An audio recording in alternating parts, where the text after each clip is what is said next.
دیتا ہوں کہ نظر شرعی کیا ہے اور نظر عرفی کیا ہے. یہ بدبخت نظر عرفی کو بھی نظر شرعی کہہ کے ہر چیز کو حرام قرار دیتے ہیں. اگر ان کی بات مان لی جائے تو دنیا کی کوئی چیز حلال نہیں رہتی. بندہ کہتا ہے یہ زید کی گائے ہے، یہ عمر کا گھر ہے، یہ افضل کا مدرسہ ہے، ہر چیز کے اوپر غیر اللہ کا نام آتا ہے نا. تو وہ تو کوئی اگر ان کے فلسفے کے اوپر چلے تو یہ خود غیر اللہ ہے، یہ خود بھی حرام ہے. ان کے نام ایسے ایسے عجیب ہیں، اللہ کے صفاتی نام رکھے ہوئے ہیں.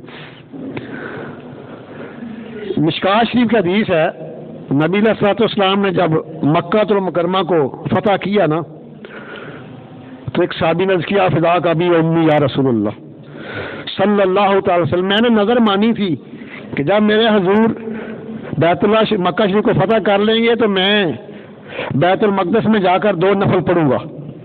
اب میں کہ یہی پڑھ لے تیری نظر پوری ہو جائے گی. یہ نظر شرعی ہے، یہی بات، یہ صرف اللہ کے لیے ہوتی ہے. اور جیسے امام حسن امام حسین علیہ السلام دونوں شہزادے بیمار ہو گئے تو حضرت علی شیر خدا سرکار کی بارگاہ میں آئے. عرض کیا حضور آپ کے دونوں نواز سے بیمار ہیں، کیا کرو؟ فرمایا نظر مان لے. تو آپ نے نظر مانی کہ یا اللہ میرے شہزادگان تندرست ہو جائیں گے تو ہم 3 روزے رکھیں گے. یہ نظر شرعی ہے. یہ بھی عبادت یہ صرف اللہ کے لیے ہوتی ہے. یہ کسی اور کے لیے کرو گے تو حرام ہے، کیونکہ عبادت اللہ کے علاوہ کسی کی نہیں ہے. دوسری مشکات شریف کی حدیث ہے، آقا علیہ یہ نظر عرفی کے بارے میں ہے. سرکار ایک جنگ سے واپس آ رہے ہیں تو ایک کالے رنگ کی کنیزہ ہے، سیاہ رنگ کی. اس نے کیا حضور میں نے نظر مانی تھی کہ اگر آپ کو اللہ نے جنگ میں فتح دی تو میں دف بجاؤں گی. سرکار میں کی اجازت ہے. یہ نظر عرفی ہے. تو کسی کو خوش کرنے کے لیے اس نے سرکار کو خوشی کا نذرانہ دیا. تو یہ نظر شرعی اور ہے، نظر عرفی اور ہے. اور بلکہ بعض کا جس چیز کی نسبت غیر اللہ سے ہوتی ہے نا اس کا مقام زیادہ ہو جاتا ہے. نبی علیہ الصلوۃ والسلام کا ایک پیالہ تھا تو وہ 8000 درہم اس وقت فروخت ہوا. ایسے حضور غوث اعظم مظفر کے ہاتھ کا لکھا ہوا قرآن مجید حیدرآباد دکن میں بھی موجود ہے. 2 لاکھ روپے میں انگریز نے مانا تھا تو مسلمانوں نے نہیں دیا تھا. لیکن اس مسئلے کو کوئی سمجھاتا ہی نہیں نا، کلیئر نہیں کرتا. بس جی یہ 11ویں بھی حرام ہو گئی، یہ اپنا ختم شریف حرام ہو گیا، یہ کول 10واں 40واں، یہ سب ان کا فتویٰ یہ ہے کہ ہر یہ چیز حرام ہے. جی اللہ تعالیٰ کے علاوہ کسی سے مدد مانگنا حرام ہے، اور یہ اللہ کو پکارنا حرام ہے، اللہ کے نبی سے مدد مانگنا حرام ہے. یعنی کسی چیز کو انہوں نے چھوڑا ہی نہیں.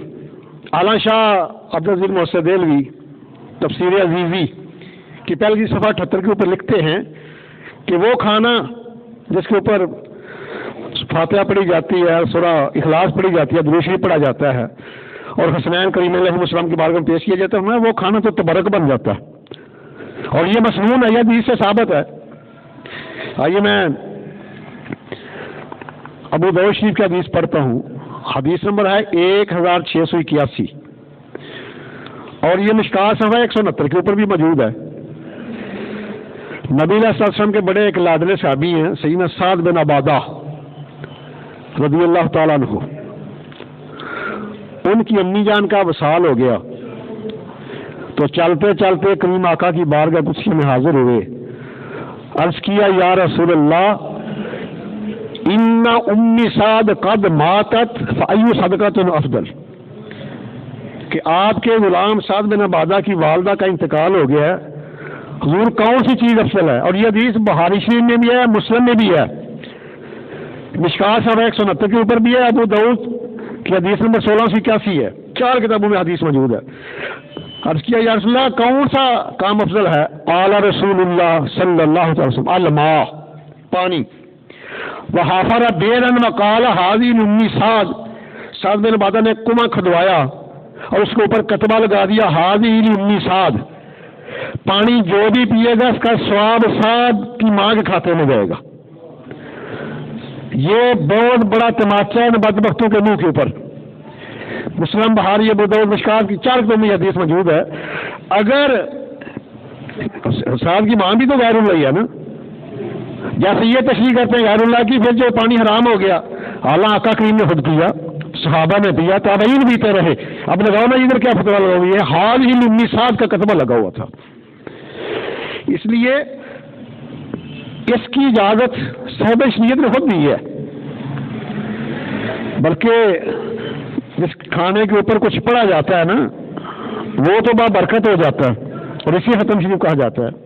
جیسے بخاری شریف کا حدیث ہے، حدیث نمبر ہے 5163، سیدنا انس بن مالک رضی اللہ تعالیٰ راوی ہے اس حدیث کے، روایت میں آتے ہیں کہ میری امی سیدہ ام سلیم رضی اللہ تعالیٰ عنہ، یہ صحابی ہیں سرکار کی اور رضائی خالہ بھی ہیں، اکثر دوپہر کو ان کے گھر سرکار تشریف لے جاتے اور چمڑے کا ان کا گدا تھا، اس کے اوپر سرکار آرام فرماتے تھے، تو انہوں نے تھوڑا سا کھانا بنایا، دوپٹے میں باندھا، کتنے بندے کا ہوگا، 1 کا 2 کا 3 کا، دوپٹے میں کتنا باندھا جا سکتا ہے، تو اپنے بیٹے انس بن مالک سے فرمایا بیٹے اپنے آقا کریم کی بارگاہ میں جا، میرا سلام بھی پیش کرنا اور یہ میرا نذرانہ بھی پیش کرنا۔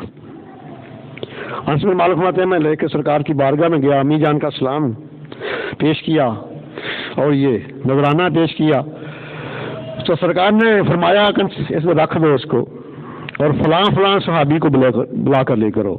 میں لے کر آیا تو 300 صحابہ تھے، 300 صحابہ۔ اب انس بن مالک فرماتے ہیں سرکار نے کھانے کے اوپر وَتَكَلَّمَ بِمَا شَاءَ اس کے اوپر پڑھا، یہ کہتے ہیں حرام ہوگا، سنو ذرا بخاری کی حدیث 5163 نمبر حدیث کا، انس بن مالک فرماتے ہیں کہ وَتَكَلَّمَ بِمَا شَاءَ سرکار نے کھانا آگے رکھ کے اس کے اوپر پڑھا، اس کے بعد صحابہ سے فرمایا 10 ہو کے بیٹھ جاؤ۔ ہم نے معلوم ہوتا ہے کہ 300 صحابہ وہ ختم شریف کا کھانا کھا گئے، کھانا ختم نہیں ہوا، حالانکہ 1-2 بندے کا کھانا تھا۔ اس کے بعد سرکار نے انس بن مالک اب تو اپنے گھر والوں کے لیے بھی لے جا کھانا۔ انس بن مالک کہتے ہیں کہ اللہ کی قسم ہے جب میں کھانا لے کے جانے لگا اب مجھے اندازہ نہیں جو کھانا لے کر آیا تھا وہ زیادہ یا واپس لے کے جا رہا ہوں یہ زیادہ ہے۔ اللہ اکبر کبیرہ، کیا مقام ہے، کیا شان ہے، یعنی جس چیز سے برکت آتی ہے یہ نجدی اس کے اوپر فتوی لگاتے کہتے ہیں یہ حرام ہو گیا جس کے اوپر ختم پڑا گیا ہے، حالانکہ وہ متبرک بن جاتا ہے، اور صحابہ کو تو متبرک کھانا بہت پسند تھا۔ وہ تو نبی علیہ الصلوۃ والسلام جب وضو فرماتے تھے نا، یہ مسلم بخاری کی حدیث ہے، تو وہ پانی کے قطرے صحابہ نیچے نہیں گرنے جاتے تھے، ایسے اٹھاتے تھے جسم کے اوپر ملتے، چہرے کو ملتے پی جاتے تھے، یعنی جس چیز سے اللہ کے محبوب کی نسبت ہو جائے وہ تو متبرک ہو جاتی ہے۔ تو آئیے ذرا آقا علیہ الصلوۃ والسلام نے تو ہر چیز ہمارے لیے کھول کے بیان فرمائی ہے۔ مشکوٰۃ شریف کا حدیث ہے، اور کہتے ہیں جی جانور کے اوپر یہ مسئلہ تو یہ ہے نا کہ جب تکبیر کے وقت جیسے کافر کہتے تھے بسم اللہ اللہ کے نام وہ حرام ہوا، لیکن نجدی اتنا اندر کا گندا ہے، اتنا غلیظ ہے، کہتے نہیں جو چیز کسی پیر فقیر کے نام پہ وہ بھی حرام ہو جاتی۔ سنو ذرا، مشکوٰۃ شریف کی حدیث ہے، نبی علیہ السلام قربانی کرنے لگے ہیں، اس سے پہلے فرماتے ہیں اللہم من کا والا کا ان محمد صلی اللہ علیہ وسلم امت ہی بسم اللہ اللہ اکبر ثم ذبح۔ سرکار تکبیر ڈالنے سے پہلے فرمایا یا اللہ یہ تیرے محبوب کی طرف سے ہے اور تیرے محبوب کی امت کی طرف سے ہے۔ اب لگا نا کو فتوا، نام تو آ گیا، امت بھی یار اللہ، سرکار بھی یار اللہ ہے۔ سرکار نے بتلا دیا کہ ایسے بدبخت ہوں گے کہ ان سے پوچھا جائے گا، جب سوال کیا جائے کہیں گے یہ ملا کہیں گے یا اللہ ہم جس کھانے کے اوپر تیرا نام لیا جاتا تو ہم لوگوں کو منع کرتے تھے یہ نہ کھاؤ، ہم تیرے نیک بندوں کے پاس جو ان سے لوگوں کو روک کے تھے، پھر جن کا جو اشر ہونا وہ پھر پوری میدان معاشر میں ساری مخلوق دیکھے گی۔ سرکار نے طریقہ بتلا دیا، خود قربانی کرنے لگے ہیں، پہلے یہ فرمایا اللہم من کا والا کا المحمد و امتہ بسم اللہ اللہ اکبر ثم ذبح۔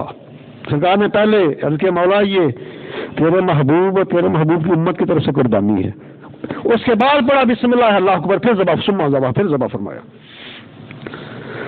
اب انہیں ایک اور تکلیف ہوتی ہے، کہتے ہیں یہ آگے کھانا رکھ کے دعا مانگے وہ بھی آرام ہو جاتا ہے۔ یعنی اصل بات پتہ کیا ہے، میں ایک آپ کو مثال دیتا ہوں عقلی۔